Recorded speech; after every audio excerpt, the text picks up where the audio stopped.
inteligente. Então, eu, como vocês, estou extremamente ávido a escutar as palavras do professor César. Novamente, muito obrigado por ter aceitado o convite. Muito obrigado. Eu estou constrangido agora, eu estou envergonhado, estou intimidado, estou com medo, eu estou assustado. Na verdade, eu ia reclamar de vocês, né? Eu estou acostumado a falar para a plateia, né? Eu enxergo as pessoas, olha, tem tantos presentes, desse mesmo motivo. Enfim. Tá bom, o que está aqui está lindo, maravilhoso, né? Mas os outros 1000 que estão falando para eles, milhares que eu não vejo, né? Estou preocupado com essa coisa. Mas dizem que tem mais de 60 mil pessoas. Eu quero começar, falando sério, cumprimentar e agradecer o Rogério Sanches e o Renato, e o Chiquinho, claro, que não está aqui, tá? Desejamos também o filho dele, pelo convite, pela organização, pela lembrança, pela liderança, pela inteligência, pelos eventos que estão resolvendo, estão realizando, pelo novo projeto que vocês colocam na mídia e permitindo que as pessoas não apenas vejam, perdeu, né? Que você tem, reproduz, retraz, segura, enfim, o aluno pode aproveitar e senão ele deixa ser explorado também. Quero cumprimentá-los, então, dessa forma, pela organização, cumprimentar os presentes. Antes de prosseguir, eu quero dar um beijo para minha filha Xana, que está nos assistindo na Bélgica, está lá fazendo pós-doutorado em Bruxelas, pós-doutorado em biologia celular. Ela tinha 8 anos, quando disse que não queria saber de direito, né? Eu sabia que queria, mas sabia que não queria. Filha, um beijão. Xana, um beijo para a Vânia lá em Goiânia. A Natasha, que está em Porto Alegre, fez 1 ano de Direito Penal, de Direito e um péssimo professor de Penal, e foi embora para a Psicologia, né? Então, Casa de Ferreira, espeto de pau. Mas eu quero ainda pedir permissão, cumprimentar em todos os anos, quero cumprimentar o professor Afrânio da Silva Jardim, que é uma sumidade, que é uma unanimidade, uma saudade imensa do Afrânio, que desapareceu por uns 10, 12 anos, nos trocou pelos cachorros dele, com certeza com vantagem, né? Mas agora ele nos dá uma colher de chá de dividir a sua atenção. Quero lembrar das tantas e tantas batalhas que tivemos juntos, da guerra que participamos, né? Do périplo que fizemos por aí fazendo conferências, né, Afrânio? Assim, uma alegria muito grande de te reencontrar, finalmente de volta a esta batalha aqui. Mas dizer também, Afrânio, que saudade, que falta que você fez, rapaz, que falta que faz a tua cabeça, o teu pensamento e a tua visão romântica da ação penal. Cara, você chegar e dizer, assim, por exemplo, que a denúncia precisa ter um mínimo de substrato probatório para ela poder ser oferecida, e não só da autoria e materialidade, mas da tipicidade da ilicitude. Que coisa maravilhosa, rapaz. Os tribunais superiores precisam te ouvir. Hoje eles não estão preocupados com o mínimo de prova. Não precisa nem ter nada, basta estar descrito. Uma peça intelectual e bem descrita. Não, mas o fato está bem narrado. O fato está bem narrado, qualquer um de nós faz. Com um pouquinho de... Não precisa nem ser formado em direito, né? Já tendo o seu 2º grau completo, já narra direitinho. E se recebe. É lamentável coisa. Então, por isso, que falta você faz, rapaz, que falta você fez, esteja de volta. Eu vou marcar meu tempo agora, que já me comeram 15, 20 minutos ali, né? Viu? Então, Afrânio, carinhosamente, estou querendo assim, te cumprimentar, te saudar, dizer do teu retorno por aí, da felicidade de te reencontrar, da alegria. Mas eu fico preocupado, Rogério, também você me coloca grandes dificuldades. Isso cria uma expectativa muito grande, a gente chega aqui e não dá conta do recado. Eu digo sempre, Renato, que quando você vai convida as pessoas para fazer algum trabalho, de repente você não conhece muito bem, você não elogia, ele apresenta o cidadão, mas se ele for bem, depois você elogia, se ele não for, vai, olha, ele não pode vir, infelizmente. Então, a gente trouxe o substituto aí, então, desculpa, porque foi o que deu para apresentar, né? Mas a preocupação que a gente tem é com os estudantes, com os estudiosos, com os concurseiros, com esse pessoal que está na luta, que está na batalha, né? Então, talvez a gente não traga muita contribuição para quem está fazendo concurso, que faz um apanhado mais geral e acaba não entrando muito especificamente em determinados temas. Mas falar sobre crime organizado e organização criminosa é sempre motivo de satisfação e de revolta também, porque nós passamos décadas e décadas sem ter uma definição do que é crime organizado, o que é uma organização criminosa, e, no entanto, nós vemos denúncias e denúncias de anos por aí por crime organizado, uma organização mais bem estruturada, etc., quando, na realidade, nós nem tínhamos essa definição. Então, se causou muitos prejuízos, muita violência, e se usava isso simplesmente para ter mais meios coercitivos, mais duros, enfim, para a investigação criminal. Agora, parece que tem, né? Finalmente tem, mas criminalidade organizada, eu digo, é uma coisa que país interessante o Brasil. Nós passamos décadas sem ter uma definição do crime organizado. Embora o que mais se fala nesse país seja em crime organizado, criminalidade organizada. Aliás, tudo o que acontece no Brasil, hoje, em termos de segurança pública, de violência, de desrespeito, enfim, é culpa do crime organizado. E não precisa ser gente inteligente, precisa ser da cidade, precisa ser urbano. Qualquer pessoa, assim, se for lá no interior do Amazonas, nem chega a televisão lá, o cara vai falar do crime organizado. Digo, escuta, mas que coisa incrível, né? Como é que pode ser num país onde tudo é desorganizado, só o crime é organizado? Porque, quem sabe, os nossos constituintes, os nossos governantes, também não copiam o crime organizado, isto é, não se organizam também para combater o crime organizado. Aliás, não precisa nem combater o crime organizado, basta combater o crime desorganizado. Porque o que está aí na rua, que apavora todos nós, o cidadão, a insegurança, não é o crime organizado, é o crime desorganizado, é o crime massificado, é a violência do dia a dia que nos apavora. O que não quer dizer que não exista o crime organizado. Isso é um outro departamento. Agora, transformar todas as mazelas que nós sofremos por aqui como culpa do crime organizado, o que é isso? Pois bem, nós passamos décadas e décadas sem termos uma definição do que é crime organizado. Embora há mais de 20 anos, todas as investigações criminais têm sido sempre em nome do crime organizado. Se invoca... Foi uma coisa que eu não falei antes, vou falar depois. Por exemplo, agora esses crimes organizados, entre aspas, que foram denunciados, foram condenados com aquela majorando do artigo 9, da Lei 9.613, o quarto, por causa que tinha uma formação de quadrilha, coisa assim, tem que revisar. E essa condenação não pode prosperar, porque uma coisa é o crime organizado, e outra fica muito claro, o outro é a formação de quadrilha. Formação de quadrilha, associação criminosa, essa antiga do 288, não é suficiente para dar aquela majorante lá. Então, professor Rogério, dá uma estudada nisso aí para suas aulas lá, vamos discutir isso aqui um pouquinho depois, né? Então, caberia ali. Mas vamos começando falando disso aí. Esta criminalidade dita organizada, que para mim é desorganizada, eu busco sempre uma definição do Hassemer, que ele diz, nessa confusão toda do que é e do que não é, o Hassemer dizia, infelizmente já morreu, abre aspas, a criminalidade organizada não é apenas uma organização bem feita, não é somente uma organização internacional, mas é, em última análise, a corrupção do legislativo, da magistratura, do Ministério Público, da polícia, ou seja, a paralisação estatal no combate à criminalidade.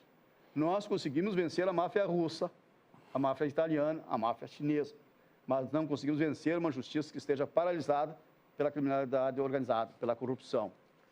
Pois, eu sigo mais ou menos nessa linha, nessa preocupação. Para mim, eu sempre disse que esse crime organizado, o dito crime organizado, nasce nos palácios, nos porões dos palácios, no poder constituído. De lá se parte as organizações, os organizadores, os chefes da quadrilha, chefe da organização, etc. Mas nós, nesse país curioso, que passamos décadas sem ter uma definição de crime organizado, por isso tínhamos como referência normativa o Protocolo de Palermo, de repente, em 2012, nós temos uma definição de crime organizado, finalmente. Mas ela não define o crime organizado. Ela não define o que é o crime praticado. Não define como seria isso. Apenas traz uma possibilidade de criar um colegiado para os juízes de primeiro grau. É o começo, embora diga o que é organização criminosa. Mas, curiosamente, nesse país, um ano depois, nem um ano depois, uma nova lei redefinindo o crime organizado. Nós passamos décadas sem ter a definição. Num ano nós temos duas definições. Interessante, né? Pois bem, então, diz a lei, considera-se crime organizado a associação de 4 ou mais pessoas estruturalmente ordenada e caracterizada pela divisão de tarefas, ainda que informalmente, com objetivo, direto ou indiretamente, de obter vantagem de qualquer natureza, com a prática de crimes graves. Com a prática de crimes, agora com pena superior a 4 anos. Olha, essa dizia antes com pena igual ou superior a 4 anos. Gozado. Bom, agora se tem uma definição do crime organizado. Mas só a definição, não tem o crime organizado. Não tem a conduta de praticar o crime organizado. Pois um ano depois, em 2013, surge a nova lei, essa 12.850, definindo o mesmo crime organizado, com 3 mudanças. Considera-se organização criminosa, associação de 4 ou mais pessoas, mudou, era 3, com objetivo, tudo repete a mesma coisa, estruturalmente ordenado, com divisão de tarefas, ainda que informalmente, assim, com o objetivo de praticar crimes com pena superior a 4 anos. Botei, na verdade, falo em infrações penais, mas infrações penais de contravenção. Qual contravenção? Enfim, então nós temos 3 diferenças aqui. Uma que a outra falava em 3 pessoas. Agora passou para 4 ou mais. Falava em crimes, falou em infrações penais, aumentou a abrangência. E com pena superior a 4 anos. A outra falava em igual ou superior. Essa é a diferença fundamental. Essa é a diferença mais importante. Por quê? Porque 4 anos é um marco cabalístico, é um número cabalístico do direito penal. Porque pena de até 4 anos pode ser cumprida em regime aberto. Pode iniciar no regime aberto. Um dia a mais não pode. Porque pena de até 4 anos pode ser substituído por pena alternativa. Um dia a mais não pode. Porque até 4 anos, a prescrição é em 8 anos. Um dia a mais é 12. Ou seja, há uma diferença. Então, eu digo que aquela outra definição, pena igual a 4 anos, ou mais, igual a 4 anos, não é uma criminalidade grave. Criminalidade média para baixo. Porque pode substituir por pena, pode ter regime aberto, pode, enfim, quase fazer a transação. Ou suspensão do processo também pode ter até na outra. Mas veja bem, então, importante, eu considero que pena superior a 4 anos é uma criminalidade grave. Exatamente pelas consequências, pela diferença que você tem em relação a isso, a dificuldade que tem. Me parece, antes de nada, eu vou falar assim, nas organizações, ou melhor, associações criminosas que têm direito penal. Virou só a sociedade agora. Nós temos, então, 4. Organização criminosa, com 4 ou mais pessoas, que acabamos de definir. A antiga quadrilha bando, agora chamada associação criminosa, pena 3 anos, está lá no Código Penal, 288. A constituição de milícia privada, 288A, uma outra associação criminosa. E a associação para o tráfico, 4 associações criminosas. Falando nesta 4ª, lembro sempre, isto aqui é uma violência na definição legal. Falando em violência na definição legal, em seguida eu vou retornar isso. Por quê? Isso só é produto do nosso atual legislador, não vou adjetivar hoje, né? Do nosso legislador atual, que não tem o menor apreço pelo direito penal, da forma como vem legislando. Assim. Porque a associação de 2 pessoas é um par, um casal, já está na moda, né? Uma dupla. 2 é uma coautoria típica, né? Aliás, 2, essa dupla, esse casal, pode ser até uma sociedade. Pode até formar uma sociedade, hoje tem a sociedade individual, pode até ser uma sociedade, mas nunca uma associação. A associação, basicamente, ela tem, no mínimo, 3 pessoas. Como é que você pode tipificar um crime, ter associação com 2? Com 2 pessoas, que está lá na lei dos crimes de drogas. Isto é uma questão, me parece, absolutamente inconstitucional. Esse desrespeito que tem, precisava chegar ao Supremo para definir. Que o Supremo enxergue também, se imagina, espera, para verificar. Porque tem uma pena muito alta para coautoria. Então, não tem mais coautoria no Código, não tem concurso de pessoas. Tu já parte da associação. Então, para começar falando nisso, trazendo as coisas, essa lei 12.694, que é de 2012, para o colegiado, lá do 1º grau, essa definição não chegou nem a se estabilizar no ordenamento jurídico brasileiro. Um ano depois já chegou a lei 12.850 e define a mesma associação criminosa com 3 diferenças, essas que eu referi, com 4 pessoas ou mais, com infrações penais e com pena superior a 4 anos. O resto é igual. Mas essa define a conduta criminosa. Diz como se pratica um crime de associação criminosa. Distingue claramente o que é uma organização criminosa de uma quadrilha. Antiga, velha, conhecida, surrada quadrilha urbana. Quadrilha era urbana. Bando, nunca se falou isso, mas bando... É rural. É lá fora, é o cangaceiro, né? Então, agora não dá mais para confundir crime organizado, organização criminosa, com a quadrilha urbana, chamada hoje associação criminosa. Pelo menos isso está claro. Nesse particular que eu falei, por exemplo, quanta gente foi condenada pelo 9.613 para o quarto, com o crime e mais a majorante que tem ali, porque tinha uma quadrilha urbana, que na verdade você falou lá em crime organizado. Então, se majorou a pena. Esta condenação, esta majoração pelo parágrafo 4º, a lei 9.613, isso cabe revisão criminal. Isso aqui tem que ser anulado, porque quadrilha urbana, ficou claro, não é organização criminosa. E se fosse, que não era, não tinha, ainda assim com a lei posterior mais benéfica, tem que retroagir. Então, aquelas majorantes, os advogados que estão por aí, podem entrar, incomodar o Rogério e pedir a sua revisão, né?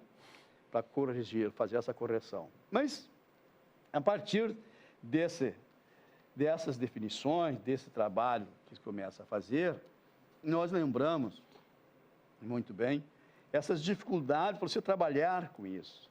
Daí, você traz o primeiro, perdão, traz o primeiro problema.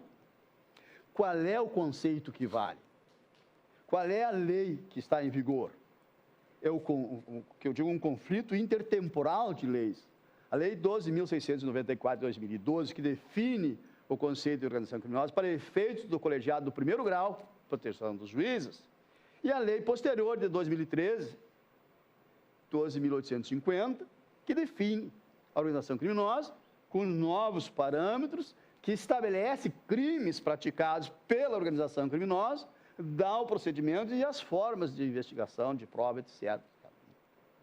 Alguns doutrinadores adotaram o seguinte: olha, são formas um pouco diferentes, mas são distintas e eu tenho que manter.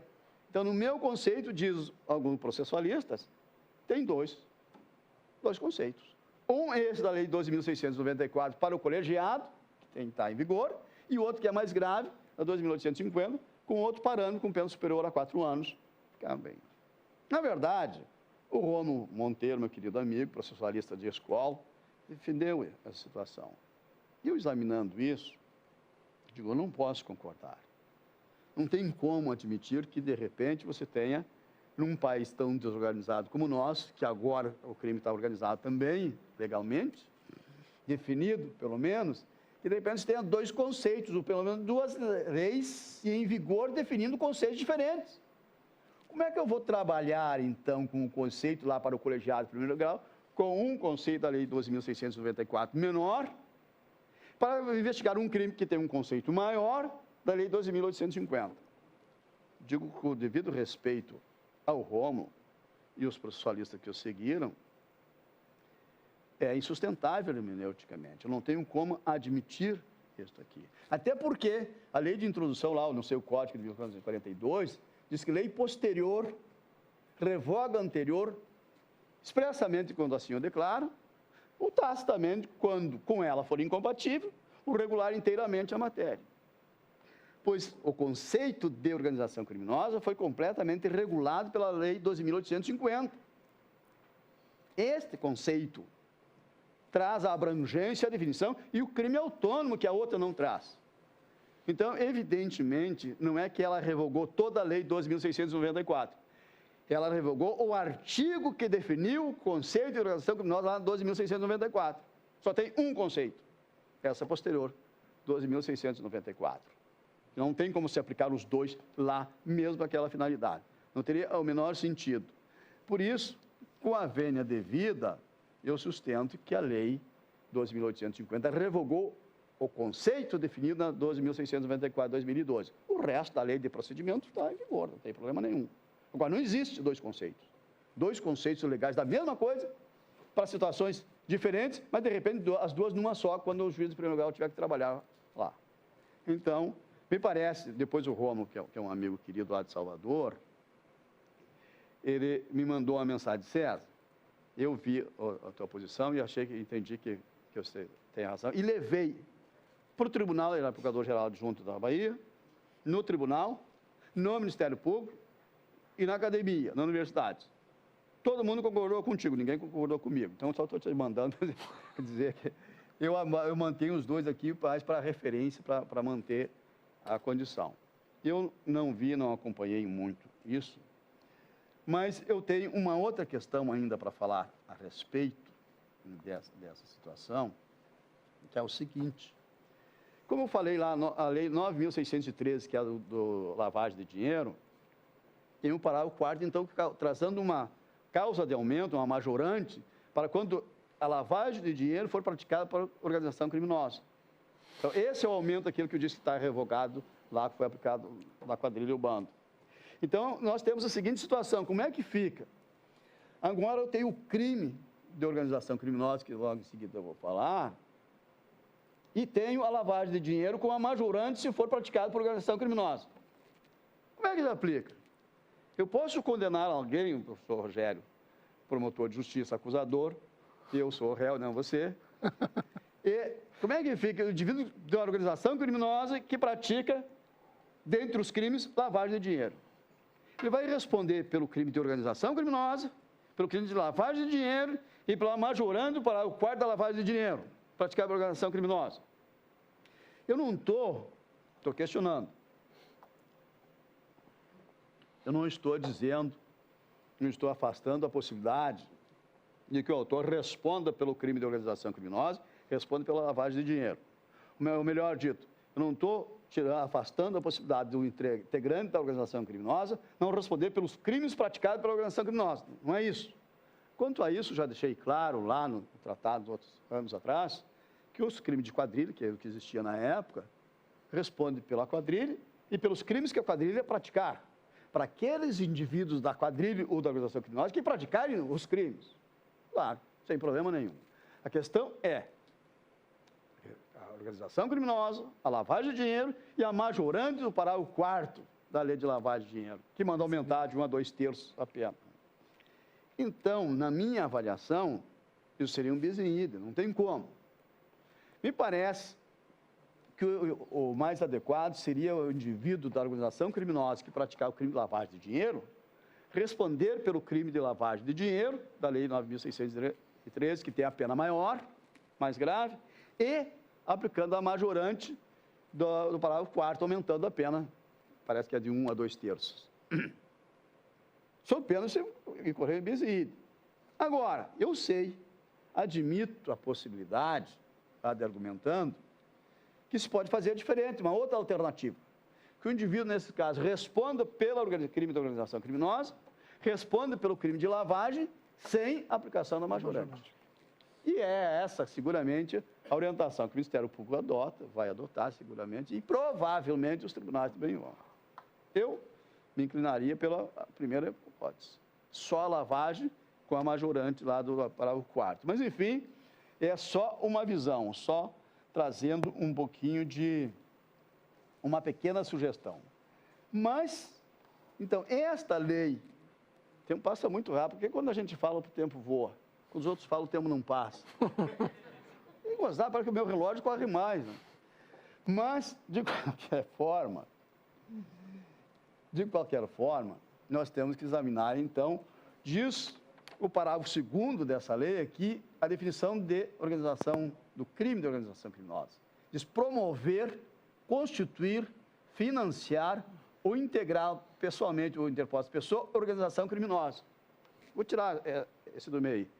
Promover, constituir, financiar ou integrar organização criminosa. Simplesinho. É uma definiçãozinha sem vergonhinha, viu? Tem quase nada, não tem nada, Fran. Mas tem uma pena de 3 a 8 anos. E multa, e além das penas dos crimes que o cara praticar.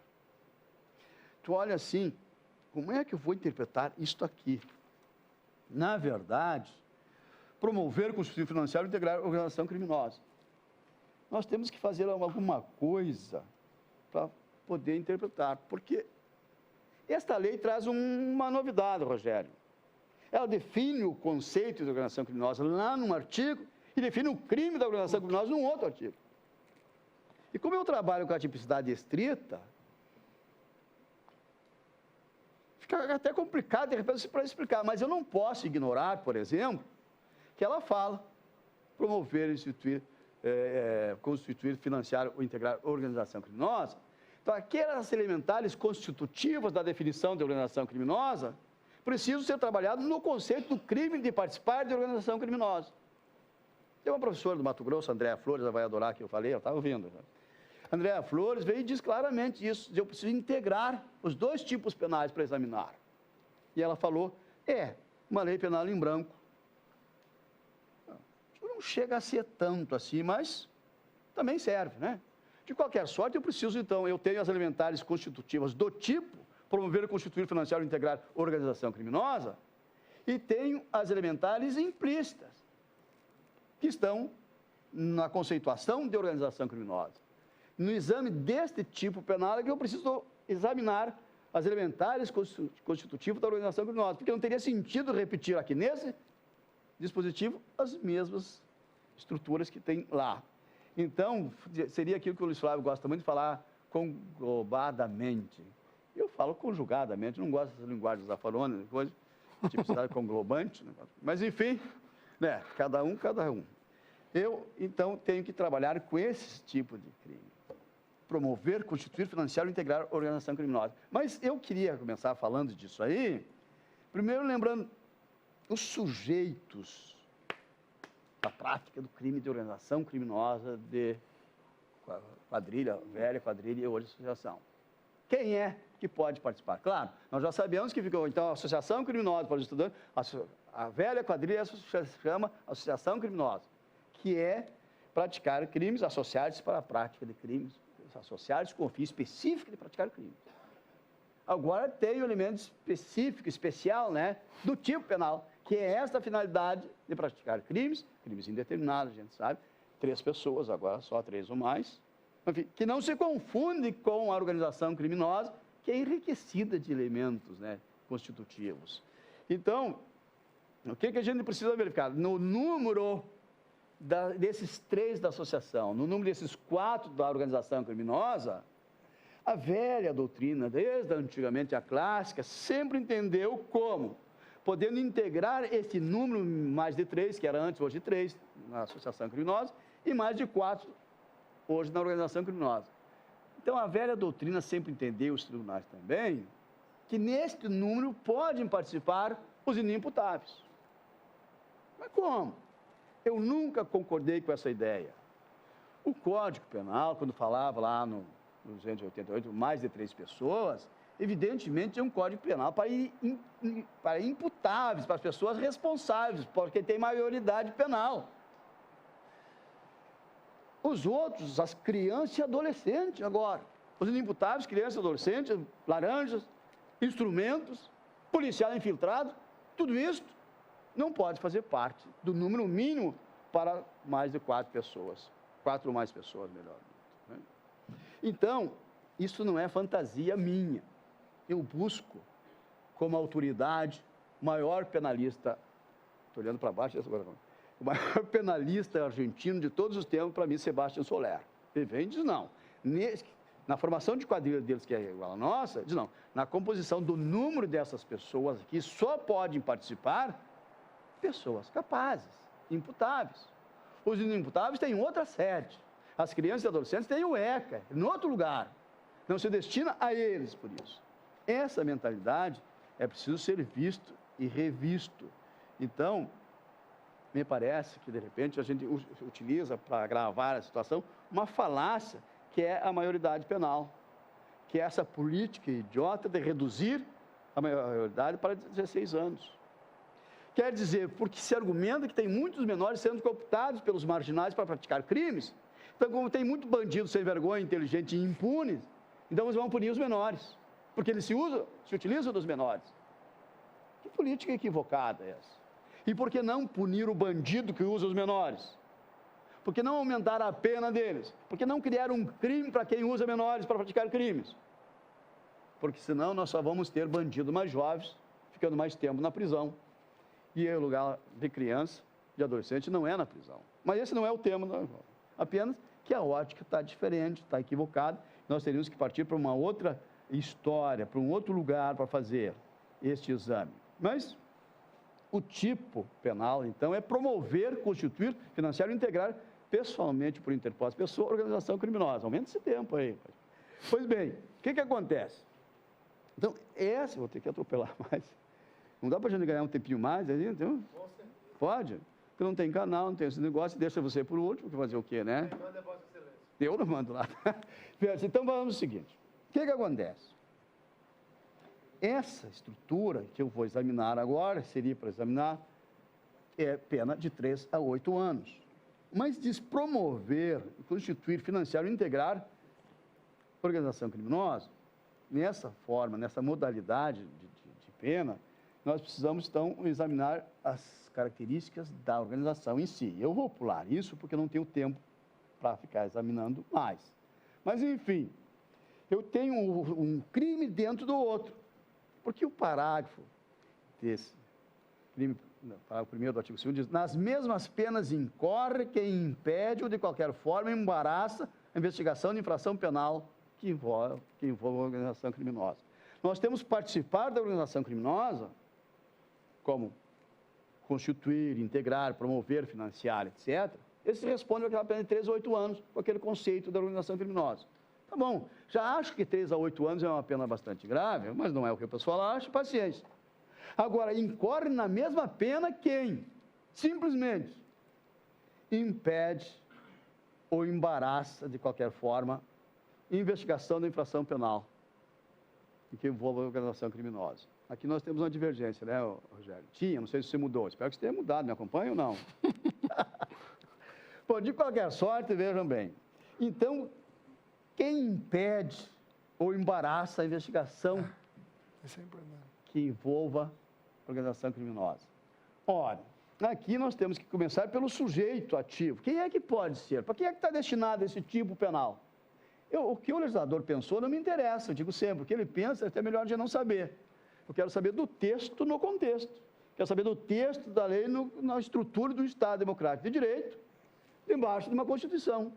E ela ganha autonomia e você faz o trabalho de interpretação. Pois bem, então eu não posso fugir disso.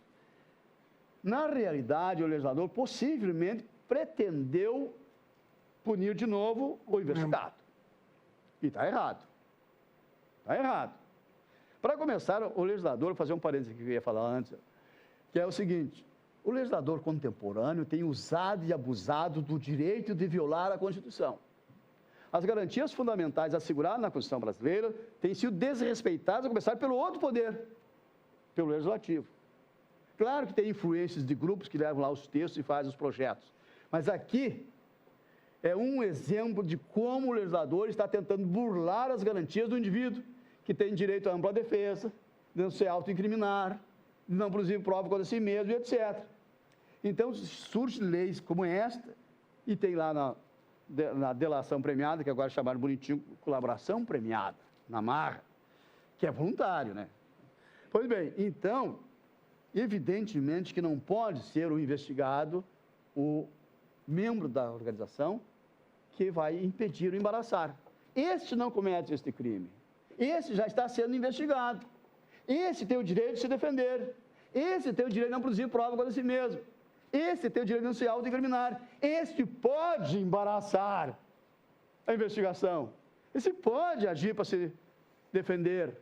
E o direito à defesa, o direito à ampla defesa, não pode.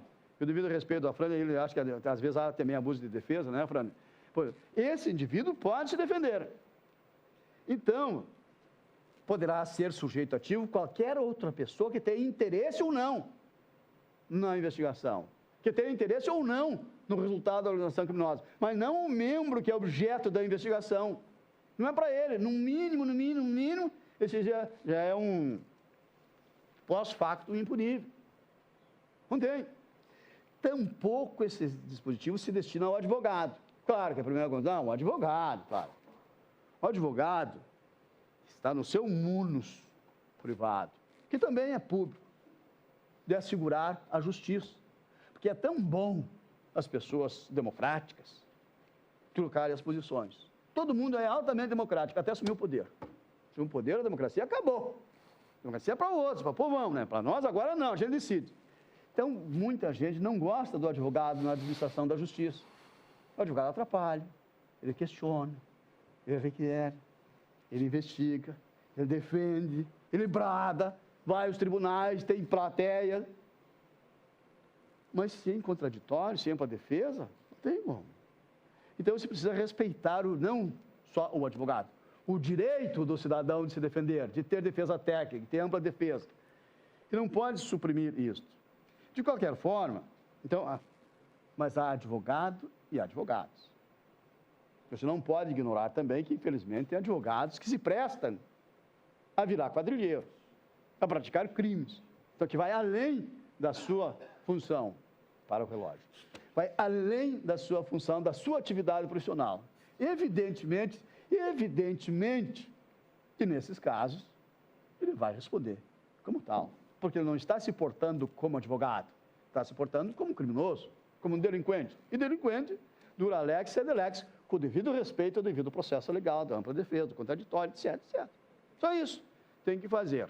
Mas, então, e daí nós temos uns outros probleminhas ali. Por exemplo, diz assim, promover, na mesma pena em quadro, quem impede ou, de qualquer forma, embaraça a investigação.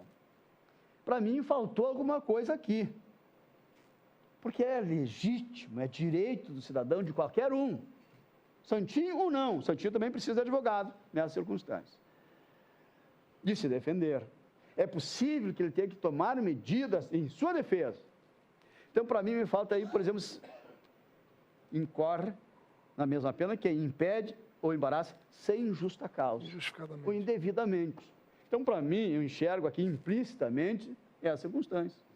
Pode haver estado de necessidade, pode haver legítima defesa, pode ser o exercício regular de direito, pode ser estrito cumprimento do dever legal, o ius experiandi, eu estou me defendendo. Então, é possível que hajam circunstâncias que legitimem esse embaraço, esse impedimento, essa dificuldade. Então, não pode ser, o advogado está embaraçando coisa, o investigado está embaraçando coisa. Pode até estar, pode até prejudicar, mas não constitui esse crime aqui. Ele tem esse direito de fazer. Mas, afora essa promiscuidade, ficou bom do lado, né? Bom, de qualquer forma, eu acho que tem um outro problema aqui, Rogério, bastante interessante. Aqui nós divergimos, que eu sei. Há uma omissão no texto legal, né? Diz promover, como é que é? Nas mesmas penas incorre quem impede ou, de qualquer forma, embaraça a investigação de infração penal que envolva organização criminosa. Aqui, amigo, eu digo sempre, o direito penal, o direito processual penal, o direito, enfim, nós temos termos técnicos, a terminologia adequada, uns minutinhos mais aí. Temos uma terminologia adequada, própria, com sentido que todos conhecem. Não tem. Então, não posso enfeitar, não posso criar, especialmente em norma repressora, norma incriminadora. Então, investigação criminal tem um sentido, eu diria, quase bíblico. Investigação é preliminar, é antecedente, é pré-processual, é antes do processo.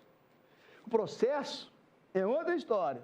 É depois de utilizado a investigação, o resultado dela, para se iniciar a ação penal, o processo, como o professor Afrânio fala. Então, veja bem, então, aqui, meu querido amigo Rogério Batista, lá, teu amigo, e o próprio Nutti vem ali, eu precisava pegar aquela leitura para ser fiel ao textinho do coisa que diz o seguinte.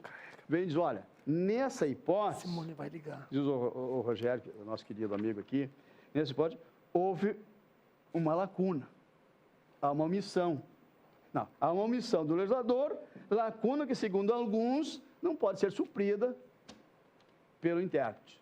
E sugere que use o conceito extensivo, a interpretação extensiva. E o Nutti vem na mesma linha. Digo, olha, nós temos dois equívocos, aqui até discutimos com o Rogério, que é um querido amigo, e trocamos sempre ideia, né, Rogério? Você é quase meu sócio, né? Não, eu queria ser teu sócio para ganhar só um pouquinho. De qualquer forma,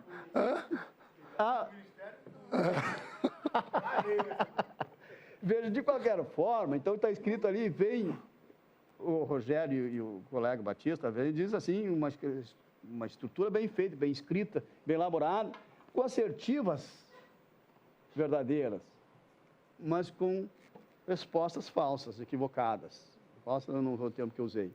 Mas veja bem, então, vem e é traído pelo subconsciente. Daqui é uma omissão do legislador que, segundo Augusto, essa lacuna não pode ser suprida por interpretação pelo intérprete.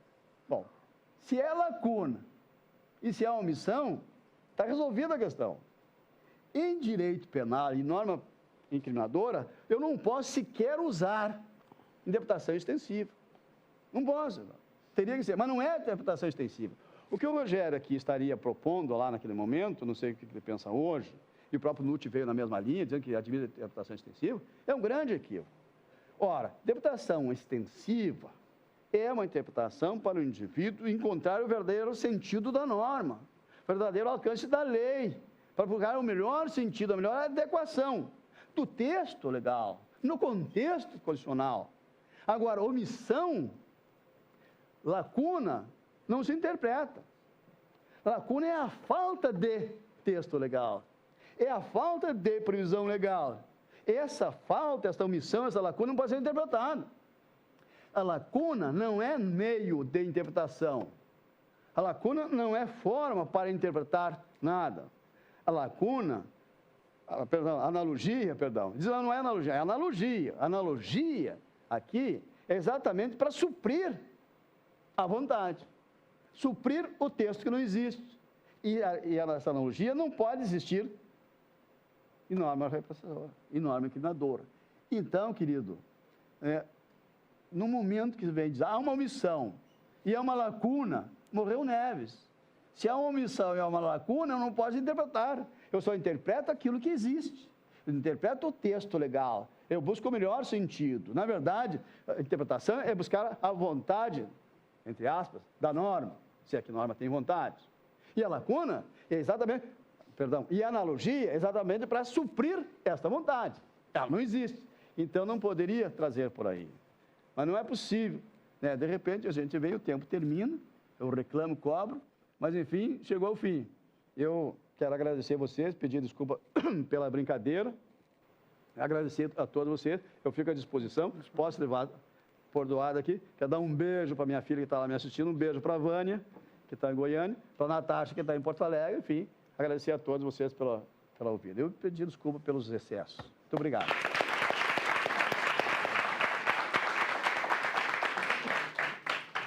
Bom, professor César, eu não esperava uma palestra menos brilhante.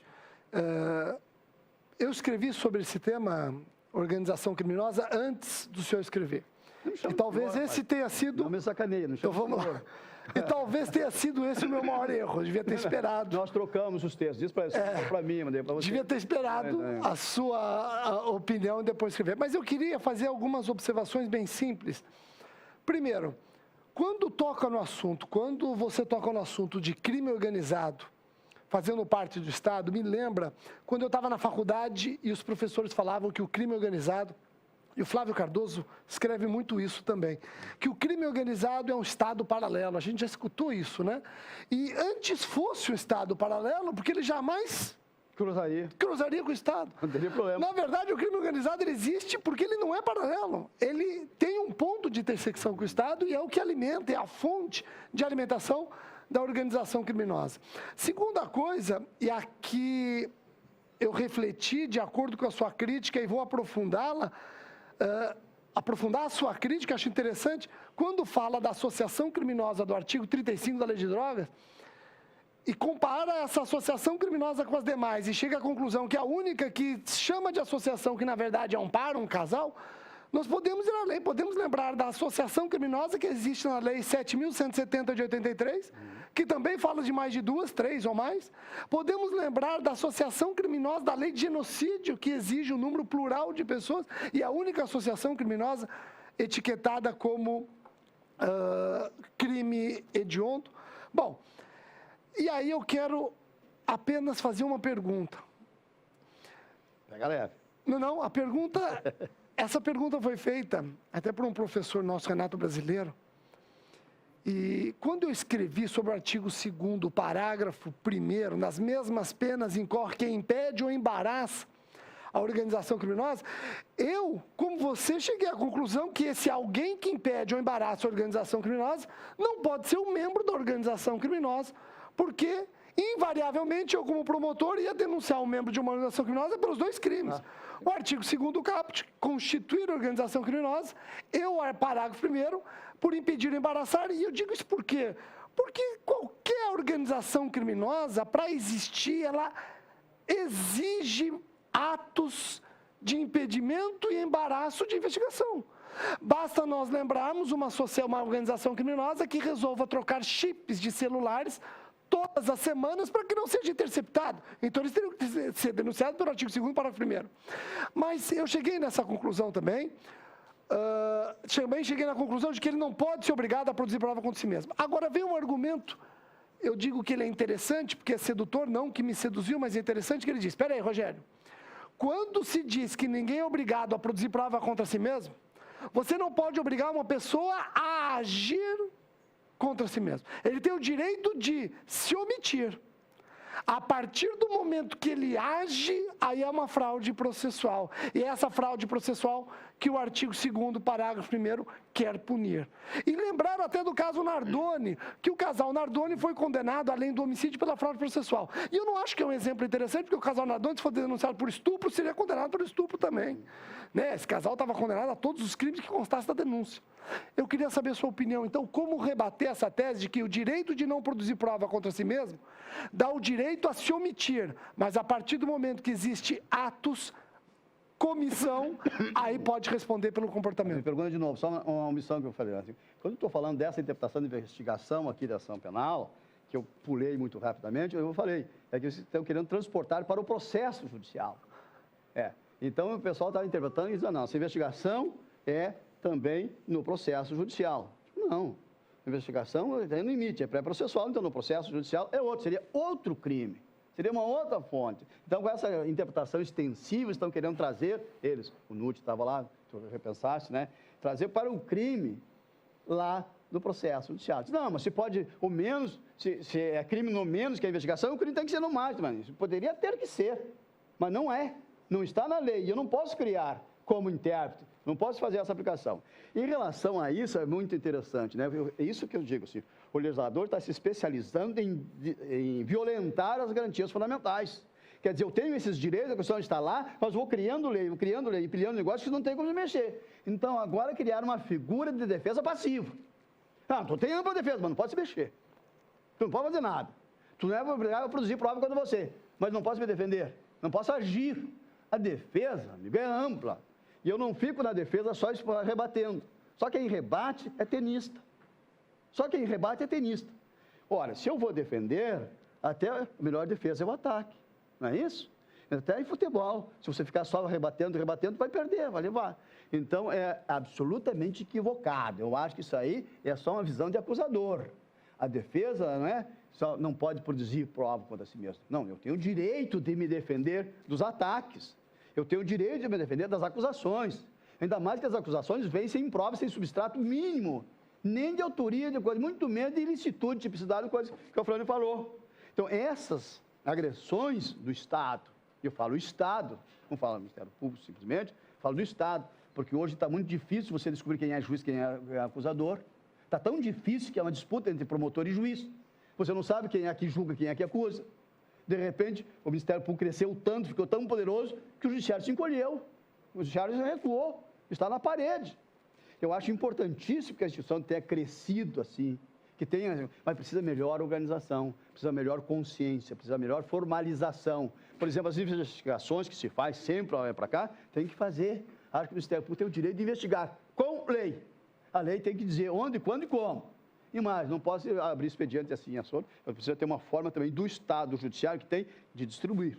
Tudo feito, distribuído, e tu vais investigar. E disciplinado onde, quando e como. Então, a defesa, com o devido respeito, é ampla e restrita. Você não pode fraudar.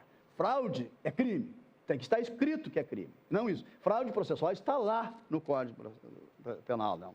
Agora, o direito de você se defender, caso um embaraço, eu estou embaraçando a investigação, vem um aparato que eles ficam meses investigando, anos investigando, e eu tenho 5 dias para responder. Eu não consigo pegar o processo, Rogério, no Tribunal Superior, no TRF, no Supremo Tribunal. Sabe por quê? Está na coordenadoria, está com o Ministério Público. Está no Ministério Público, está com a coordenadoria. Está para lá e está para cá. Passa meses lá no Ministério Público, vem para cá. Quando você consegue pegar, diz 5 dias. Mas eu preciso terminar o processo, são dezenas e dezenas de volumes, e eu não tenho chance. E onde é que está a paridade de armas? Experimente advogar para você ter uma ideia. É tudo contra a defesa. Tudo contra a defesa. Não existe nenhuma visão. Se você entrar com um habeas corpus, por exemplo, você traz os fatos, ataca, desenvolve, bom, ele vai negar o fato, o que ele faz? Ele nem lê a tua defesa, ele pega e lê a denúncia. Ele lê a informação do juiz que já fica a denúncia. Então ele traz nos fatos para te negar o habeas corpus, aquilo que está lá na denúncia que contestou. Não trouxe nada que você faz. E assim, então, amigo, é uma falácia a ampla defesa. De dizer que o cidadão pobre tem defesa, não tem defesa, nem o rico, nem o abastado, nem a classe média. É muito difícil hoje você trabalhar. E você tem uma mídia que condena tudo, a mídia que pauta os tribunais. Como é que faz? Então, é muito complicada a situação hoje. Eu não quero apenas, quero direito para todo mundo. E a delação premiada, já que está aqui, você me perguntou, a delação premiada. Você tem noção da violência da delação feita em Curitiba? É uma vergonha. A delação feita em Curitiba é nula, cheia de nulidades. Cheia de nulidades, está escrito lá que o indivíduo não pode se defender, que não pode recorrer, que não pode entrar com habeas corpus, que não pode entrar com cautelar, que ele assume o compromisso de dizer a verdade. Está na lei e é constitucional também. Você transforma num texto legal, violando o direito da Constituição. Eu tenho o direito de não prestar o compromisso, tenho o direito de não falar. Está lá, tenho a obrigação de falar. O que é isso? Essa partezinha está na lei. Então está cheio de... mas como é que você sabe disso? Eu vi cópia. É sigiloso? Está sigiloso ainda. Está sigiloso. Eu não posso te mostrar o texto, mas eu já li isso. Então, você vai ver o que é. A vergonha que você tem feito esse tipo de relação. Você destrói um indivíduo e fica 10, 15, 30 dias lá, acabado, liquidado, e não tem mais o que fazer, está morto, bom, então faz a delação. Então se prende para ouvir. Agora tem presos esses outros indivíduos, presos para ser ouvido. Não tem nada. Então, a vergonha, o desrespeito que está acontecendo nesse país é um absurdo. Tu não tem para quem reclamar, só nas cortes internacionais. Estou aproveitando, professor César, são várias perguntas. Eu vou aproveitar uma, considerando seu espírito crítico, e vou provocá-lo. Esse crítica de cérebro é pleonasmo. Olha só, é verdade. Vinícius Costa quer saber sua opinião. Foi um tema que nós discutimos ontem, foi um tema do Fórum Temático. A sua opinião sobre agentes infiltrados na organização criminosa. Olha, agente infiltrado na organização criminosa. No Brasil, com a estrutura, as condições que a gente tem, que condição? Quais são os limites? O que ele pode fazer? Cometer crimes? Já comete saída, né? Agente infiltrado. Para começar, tem gente sugerindo que ele faça parte do número mínimo lá do monte. E ele não é da organização, você mesmo disse, né? Ele é contra a organização, está muito bem colocado. O dólar é diferente. Então, o agente infiltrado, não, eu acho de uma temeridade. Uma temeridade. É uma violência com a sociedade, uma violência com a comunidade, uma violência com a ordem jurídica e uma violência com o policial. Porque ele vai ser testado. Daí ele vai matar? Vai furtar? Vai roubar? Vai traficar? Ele vai ter que fazer parte. Como é que faz? Eu acho que no Brasil, o agente infiltrado é uma falácia. É um risco, assim, absurdo. Você não tem tradição, não tem estrutura, não tem preparo, não tem condição, não tem legislação para ver adequadamente. O que ele pode fazer? Se ele fizer, até onde ele pode ir? Essas coisas não se estabelecem.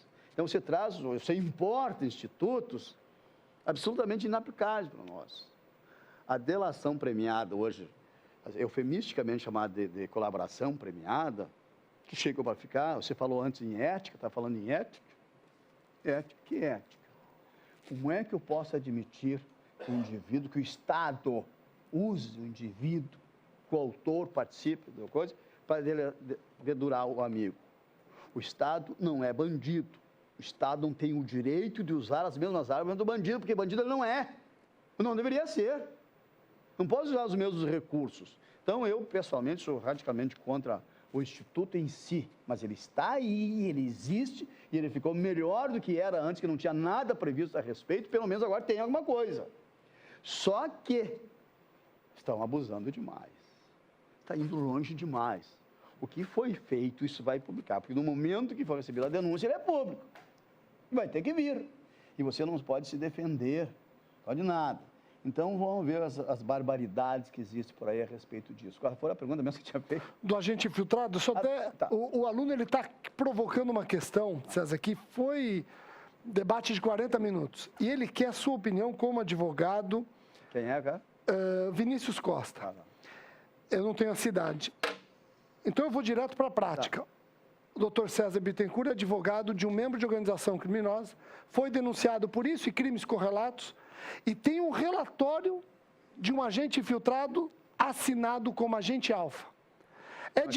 Agente alfa, ele não se identifica, ele tem direito ao sigilo. A defesa pode arrolar e querer saber quem é esse agente alfa? Com certeza. Ou esse direito ao sigilo pressupõe que ele não pode ser identificado sequer para a defesa? Não, pelo amor de Deus, depois disso de levado, isso é uma fase investigatória, ele fez naquela época. Já vamos admitir, dando de bandeira de que ele está legítimo lá. Então, a partir da instrução criminal, quando você estiver para lá, ele vai ter que ser identificado. Você pode até ser limitado para protegê-lo, mas que para a defesa, para o seu defensor, para o cidadão que tem garantias, ele tem que ser identificado. Ele tem que ser ouvido, tem que ser declarado. Não pode saber, chega o que nós temos hoje. Por exemplo, isso é garantia. Quem diz que é isso mesmo? Quem é essa autoridade? Se até o juiz tem que assinar, se as audiências são públicas, por que eu vou fazer uma prova assim sigilosa absoluta, que eu não vou nem saber se ela existe mesmo?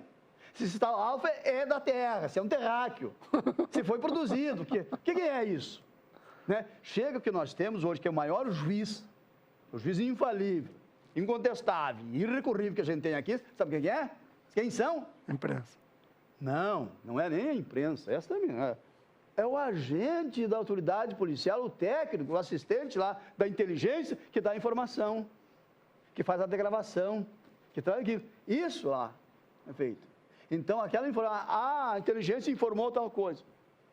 Não é nada. Então, é muito difícil você trabalhar num país assim. Agora, não é possível você trabalhar com um agente infiltrado e que venha e dá informação disso anonimamente, sem prova, sem condição. Então, esta prova eu preciso produzir em juízo. Eu preciso questionar. Eu preciso ter o direito de ouvir esse cidadão e saber se ele existe. O que ele traz. Então, para mim, o agente infiltrado, dê o nome que quiser. Pode ser alfa, beta, zeta, sei lá o que quiser, né? Mas ele vai ter que ser ouvido em juízo. Claro, pode até não divulgar para o grande público, né? Pode não fazer. Mas porque a defesa tem que ter acesso, com certeza. Falou do Ministério Público investigando, Marcelo Silva imediatamente pergunta se o promotor que participa dos atos investigatórios, ele fala do juiz também, deve atuar no processo ou apenas na investigação, troca-se o membro do Ministério Público. Acho que o Rômulo escreve no sentido de que esse promotor deve... Tem que sair. Eu acho o seguinte, o Ministério Público, eu acho que tem que ter o direito de investigar. Eu sou contra a investigação do Ministério Público, sabe disso? Tem coisa publicada. Sou pessoa não grata até por isso. Os caras interpretam pela metade. Fez o seguinte, eu sempre defendi que o Ministério Público tem o direito de investigar. Com lei. Não resolução disso ou daquilo. Lei. Disciplinando onde, quando e como fazer isso. Mas, porque eu preciso que tenha segurança jurídica. Eu não posso que cada procurador invente um expediente lá e vai instaurando as coisas para fazer. Pois bem, e não posso aceitar que o Ministério Público escolha. Bom, isso dá repercussão. Ó, isso aqui é bonitinho. Esse cara é importante. Vou fazer. E o resto dane-se a polícia. Vou fazer. Então, eu acho que eu tenho que fazer assim. Agora, acho que tem que ter forma, métodos, meios. Qual era a pergunta mesmo que tinha? Se o promotor que investigou pode oferecer denúncia. Como o juizado de instrução. Quem investiga aqui não trabalha ali. O promotor que fez esse trabalho, que virou polícia, o Ministério Público quer ser policial hoje. Então, não sei porque faz concurso para o Ministério Público. Em todo caso, bom, meu tempo era diferente. Então, faz o seguinte, fez concurso para o Ministério Público, quer ser polícia. Tá bom, então vai investigar. Faz o trabalho de investigação, faz o teu trabalho na primeira fase e dá mais do que isso não pode. Distribui isso aqui. E o promotor dá vara, coisa que vai fazer. Eu acho que tem que ser coisa independente. Da mesma forma, o juiz fica muito vinculado, porque daí, se você faz a investigação e você continua o promotor no processo, você tem tudo porque você quer garantir o teu trabalho, o êxito do teu trabalho. Então, você pessoaliza muito, você investe muito de si mesmo nisso. Eu acho que não, porque o promotor tem que fazer o trabalho dele com garra, com determinação, com respeito à ordem jurídica, os direitos fundamentais, etc. Mas faz a tua parte. Chegou ali, bom, agora é outro, vai distribuir. Tem que ser outro. Eu acho que o promotor não pode ser o mesmo, não deve ser o mesmo, pois, né? Porque eu acho que fica, para a instituição, para a sociedade, para a democracia, para todos, assim, eu acho que fica melhor. Mas eu respeito, acho que é importante que o Ministério Público tenha discipline. Faz um projeto de lei, vai para o Congresso, estabelece as condições e melhora a situação. Só garantias fundamentais. Bom, Renato, são centenas de perguntas, depois a gente até gostaria de passar. Tem gente até querendo saber sua opinião sobre o Código de Trânsito Brasileiro, quer aproveitar a sua presença aqui. Então, eu também aproveito a sua presença para agradecer novamente por ter aceitado o convite, veio de viagem do exterior para cá, foi surpreendido por um esquema, por um cenário que acho que não estava no script, mas já te adianto que saiu maravilhosamente bem. E eu, muito bem, óbvio, quem sou eu, né? Eu aqui me sinto na fase oral e eu queria pedir a todos uma salva de palmas novamente de agradecimento. Obrigado. Obrigado. Muito obrigado. Só deixa eu dizer, a Xana lá da Bélgica. Lindo, amei, te amo.